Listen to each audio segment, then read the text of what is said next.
ಪ್ರೌಢಶಾಲೆಯಲ್ಲಿ 11 ವರ್ಷದಿಂದ ನೇಮಕಾತಿ ಮಾಡಿಲ್ಲ. 2 ಸಲ GPSD ನೇಮಕಾತಿ ಮಾಡಿಕೊಂಡು ಸರ್ ಸರ್ಕಾರ 15,000 13,000 ಅದರಲ್ಲಿ ಒಂದೇ ಒಂದು ದೈಹಿಕ ಶಿಕ್ಷಣ ಶಿಕ್ಷಕ ಹುದ್ದೆ ನೇಮಕಾತಿ ಮಾಡ್ಕೊಂಡಿಲ್ಲ ಸರ್.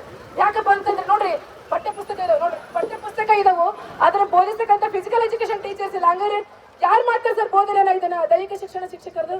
ಆಮೇಲೆ ಪದವಿ ಪೂರ್ವ ಕಾಲೇಜುಗಳಲ್ಲಿ ಸುಮಾರು 1371 ಪೋಸ್ಟ್ ಹುದ್ದೆಗಳಿದೆ ಸರ್. ಇಡೀ ಕರ್ನಾಟಕದಾದ್ಯಂತ ಕಾಲೇಜುಗಳು 1371, ಆದ್ರೆ ಇಡೀ ಕರ್ನಾಟಕದಲ್ಲಿರ್ತಕ್ಕಂಥ ಪದವಿ ಪೂರ್ವ ಕಾಲೇಜುಗಳ ದೈಹಿಕ ಉಪನ್ಯಾಸಕರು ಕೇವಲ 12 ಜನ ಸರ್.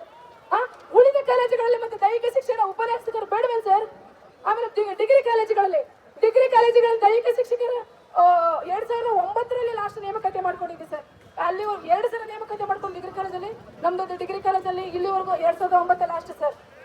ನಾವು ಹೋರಾಟ ಮಾಡಿ ಪಠ್ಯಪುಸ್ತಕ ಇದೆ ನಮಗೆ ನೇಮಕಾತಿ ಮಾಡ್ರಿ ಅಂತ ಕೇಳ್ಕೊಂಡಿದ್ದಕ್ಕೆ ಸರ್ ನೋಡ್ರಿ ಈ ಪಠ್ಯಪುಸ್ತಕ ಇದೆ ಅಲ್ರಿ, ಇಲ್ಲಿ ಇದೆ ಸರ್, ಕೊಟ್ಟಿದ್ದಾರೆ ಏನಂತ ಹೇಳಿ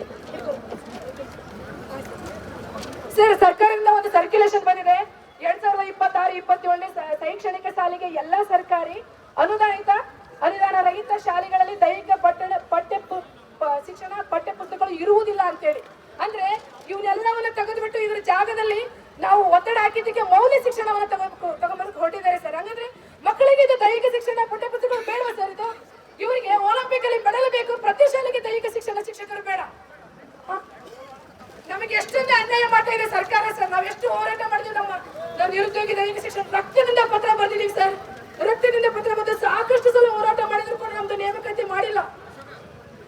ಸಿಎಂ ಸಿದ್ದರಾಮಯ್ಯ ಅವರೇ ನಾವು ಹೋರಾಟ ಮಾಡಿದಾಗ ಎಷ್ಟೋ ಸಲ ಬಂದು ನೀವು ಹೇಳಿದ್ರಿ ನಮ್ಮ ಸರ್ಕಾರ ಬಂದ್ಮೇಲೆ ನಾವು ನೇಮಕಾತಿ ಮಾಡ್ಕೋತೀವಿ ಅಂತ ಹೇಳ್ಬಿಟ್ಟು. ಎಲ್ಲಿ ಸರ್ ನಿಮ್ಗೆ ನುಡಿದಂತೆ ನಡೆಯೋ ಸರ್ಕಾರ?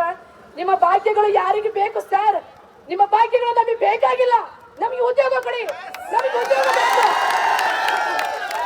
ನಾನು ರಾಜ್ಯದ ಒಬ್ಬ ಮಹಿಳೆಯಾಗಿ ಹೇಳ್ತಾ ಇದ್ದೀನಿ ಎಲ್ಲ ಮಹಿಳೆಯರ ಪರವಾಗಿ, ನಮಗೆ ಶಕ್ತಿ ಯೋಜನೆ ಬೇಡ, ನಮಗೆ 2,000 ರೂಪಾಯಿ ನೀವೇನು ಇದನ್ನು ಕೊಡ್ತಿಲ್ಲ, ಭಾಗ್ಯಲಕ್ಷ್ಮಿ ಅದು ಬೇಡ, ನಮಗೆ ಯಾವ ವಿದ್ಯುತ್ ಬೇಡ, ನಮಗೆ ಏನು ಬೇಡ. ನೀವು ಅನ್ಕೊಂಡಿದ್ರಿ ನಿಮ್ಮ ಭಾಗ್ಯಗಳಿಂದ ರಾಜ್ಯ ಎಲ್ಲ ತುಂಬಾ ಚೆನ್ನಾಗಿದೆ ಅಂತ ಭ್ರಮೆಯಲ್ಲ ಬದುಕ್ತಾ ಇದ್ರಿ ನೀವು. ಭ್ರಮೆಯಲ್ಲ ಬದುಕ್ತಾ ಇಲ್ಲ. ನಾವೆಲ್ಲ ಎಷ್ಟು ಸಾರ್ವಜನಿಕರು ಪ್ರಶ್ನೆ ಮಾಡಕ್ ಆಗ್ತಲ್ಲ, ಹೆಂಗಪ್ಪ ಎಲ್ಲಿ ಬಂತು ಇದು ಕರ್ಮ, ಇದು ಎಲ್ಲಿ ಬಂತು ನಮ್ಮ ಇದು ಸರ್ಕಾರ? ನಾವ್ ಎಷ್ಟು ಅನ್ಯಾಯ, ನಮ್ಮ ವಿರುದ್ಧ ಯಾರು ಏನು ನಮಗೆ ನ್ಯಾಯ ಯಾರು ಕೊಡ್ತೇ ಇಲ್ಲ. ಎಂತ ಸರ್ಕಾರ ಇದು, ಎಂತ ಕಾಲ ಬಂತು ಅಂತ ಹೇಳಿ ಜನರು ಮಾತಾಡ್ಕೊತಿದ್ದಾರೆ ಸರ್. ಅದಕ್ಕೋಸ್ಕರ ದಯವಿಟ್ಟು ನಮಗೆ ದೈಹಿಕ ಶಿಕ್ಷಣ ಶಿಕ್ಷಕರ ನೇಮಕಾತಿ ಎಲ್ಲಾ ಹಂತದಲ್ಲ, ಪ್ರಾಥಮಿಕ ಶಾಲೆ, ಪ್ರೌಢಶಾಲೆ, ಪದವಿ ಪೂರ್ವ, ಪದವಿ ಕಾಲೇಜುಗಳಲ್ಲಿ. ಮತ್ತೆ ಇನ್ನೊಂದು ಇದು ಪಠ್ಯಪುಸ್ತಕ ತೆಗಿಯಂಗಿಲ್ಲ ಸರ್.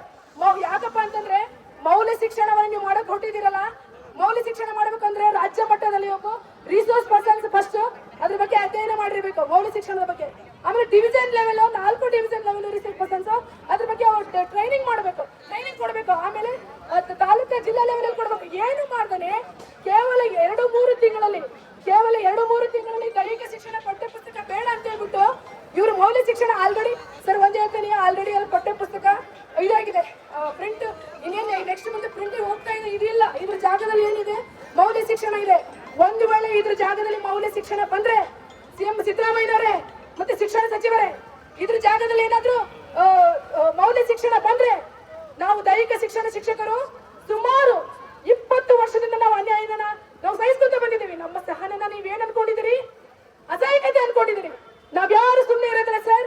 ನಾವು ಈ ರಾಜ್ಯಾದ್ಯಂತ ನಾವು ತುಂಬಾ ಜನ ಇದ್ದೇವೆ. ನಾವು 60ರಿಂದ 70 ಸಾವಿರ ಜನ ಕೇವಲ ದೈಹಿಕ ಶಿಕ್ಷಣ ಶಿಕ್ಷಕರೇ ಇದ್ದೇವೆ. ನಾವು ಬೀದಿಗೆ ಹೋರಾಟ ಮಾಡ್ತೀವಿ. ನಮಗೆ ನ್ಯಾಯ ಬೇಕು, ಯಾವುದೇ ಕಾರಣಕ್ಕೂ ಇದನ್ನು ತೆಗೆಯಂಗಿಲ್ಲ. ನೀವ್ ಹೇಳಿದ್ರೆ ಏನಂತಂದ್ರೆ ಸೆಂಟ್ರಲ್ ಗವರ್ಮೆಂಟ್ ಇಂದ ಸಾಕಷ್ಟು ಫಂಡ್ ಬಂದಿದೆ.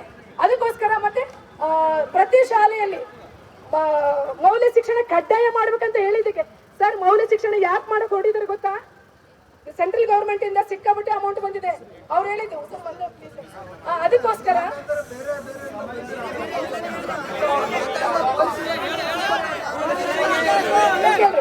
ಸರ್ ಸಾಕಷ್ಟು ಫಂಡ್ ಬಂದಿದೆ.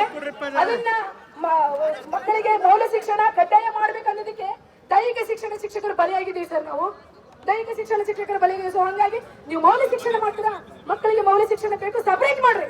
ನಮ್ಮ ಶಿಕ್ಷಣ ಪಠ್ಯ ಪುಸ್ತಕಕ್ಕೆ ನೀವು ಯಾವುದೇ ಕಾರಣಕ್ಕೂ ನೀವು ಇದು ಮಾಡಂಗಿಲ್ಲ. ಅರ್ಥ ಆಯ್ತಾ? ಇಲ್ಲಪ್ಪ ಅಂದ್ರೆ ನಾವು ಬಿಡೋದಿಲ್ಲ. ನೀವ್ ಅನ್ಕೊಂಡಿರ್ಬೋದು ದೈಹಿಕ ಶಿಕ್ಷಣ ಶಿಕ್ಷಕರು ಎಲ್ಲ ಸಹಿಸ್ಕೊಂತಾರೆ ಅಂತ ಹೇಳ್ಬಿಟ್ಟು ನಾವು ವಿಧಾನಸೌಧ ಮುದ್ದೆ ಹಾಕ್ತೀವಿ ಸರ್. ನಮ್ಮ ಸ್ಟ್ರೆಂತ್ ನೋಡಿ ನಾವು ಎಷ್ಟು ಬೇಕಾದ್ರೆ ನಾವು ಎಲ್ಲಿ ಬಂದೇವೆ ಅಂತಂದ್ರೆ ಈ ನಮ್ಮ ರಾಜ್ಯದಲ್ಲಿ ಸಿಕ್ಕಾಪಟ್ಟೆ ನೋವು ಅನುಭವಿಸ್ತಾ ಇದೀವಿ. ನಮಗೆ ನ್ಯಾಯ ಬೇಕು. ನಮಗೆ ನ್ಯಾಯ ಸಿಗೋವರೆಗೂ ಕೂಡ ನಾವು ಹೋರಾಟ ಯಾವುದೇ ಕಾರಣಕ್ಕೂ ನಿಲ್ಸಲ್ಲ ಸರ್. Thank you sir.